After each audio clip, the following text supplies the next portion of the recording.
போயிட்டு நல்லா பார்த்துட்டு திருப்பி வரும்போது உளுந்து போயிட்டு வந்த உடனே ஒரு 20 அடி பள்ளத்துல எங்க இது ஆக்சிடென்ட் ஆயிடுச்சு. எங்க வேன் 20 அடி பள்ளத்துக்கு கீழே ஆக்சிடென்ட். மண்டே நைட்டு 2:30 மணி எல்லாரும் தூங்கிட்டு வந்துக்கிறோம். அது எப்படியே டிரைவர் தூங்கிட்டாரு, எப்போ பண்ணிட்டாரு, கீழே ஆக்சிடென்ட் ஆயிடுச்சு. 20 அடி பள்ளத்துல வந்து கீழே விழுந்து அது சாயந்தரம் எங்களுக்கு எல்லாம் தெரியும். நாங்களாம் கத்துல ஆனா ஒண்ணுமே செய்யல. அப்படியே என்னடா இப்படி ஆயிடுச்சுன்னு சொல்லிட்டு எல்லாம் முடிச்சுட்டு இது பண்ணிட்டு இருந்தோம். அப்போ எங்க பையன் மட்டும் அந்த டோரை திறந்து அந்த டிரைவர் வெளியே எடுத்துட்டு 2 பேரும் யாராவது வாங்க வாங்க வாங்க கத்துறாங்க. போலீஸ் ஃபோன் பண்ணாங்க, ஆம்புலன்ஸ் ஃபோன் பண்ணாங்க. ஒருத்தருமே வரல, போலீஸ் வரல, ஆம்புலன்ஸ் வரல, எதுவுமே வரல. அப்புறம் அந்த ஏதோ ரோட்ல போன 5 பசங்க, வாலிப பசங்க கார்ல போயிட்டு இருந்தாங்க. என்னடா இங்க இன்னும் விழுந்த மாதிரி ஏதோ அவங்களுக்கு தெரிஞ்சிருக்கு. என்ன தெரியல சொல்லிட்டு அந்த பசங்க எப்படிதான் அப்படி இறங்கி வந்தாங்க தெரியல. படப்படப்பதான் இறங்கி வந்துட்டாங்க.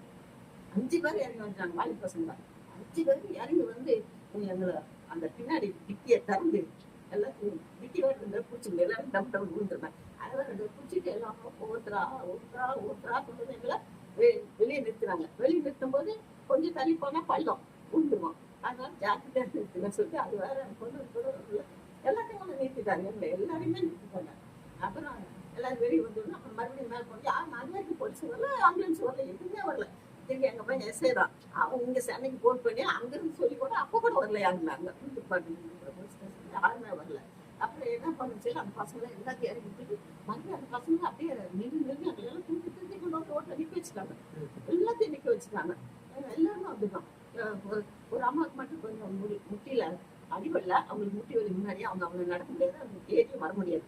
அதுக்கப்புறம் எல்லாரும் வந்து நின்று போட்டு அப்புறமா ஆம்புலன்ஸ் வந்துச்சு. அப்புறம் ஆம்புலன்ஸ் வந்தது என் அம்மா மட்டும் பெச்சரில் வச்சுக்கிட்டு அதை கொண்டு அந்த ஆம்புலன்ஸ் தராங்க. கொண்டு வந்து ஹாஸ்பிட்டலுக்கு கொண்டு போனாங்க, கவர்மெண்ட் ஹாஸ்பிட்டல். அவங்க மட்டும் அவங்களும் 2 கூட போனாங்க.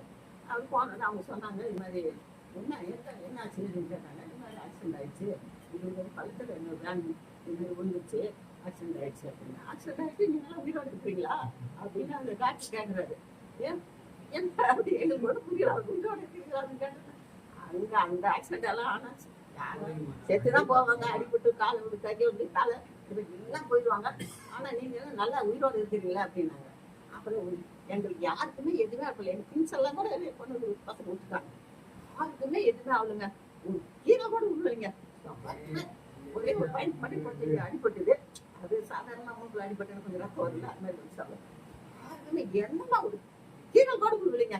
அவ்வளவு பழசு நாங்க அழுகுங்க. ஒண்ணுமே ஒத்து விழுந்து அப்படி கூட இருந்து கூட ஒண்ணுமே ஆகல. அந்த வேன் போற வழி இருக்குல்ல, அதுல எல்லாம் போய் விழுந்துட்டாங்க 2-3 பேரு. அப்ப கூட அவங்க எல்லாம் எழுப்பி தட்டி எழுப்பி அவங்கள சாமி யாருக்கும் ஒரு கீழே கூட விடல.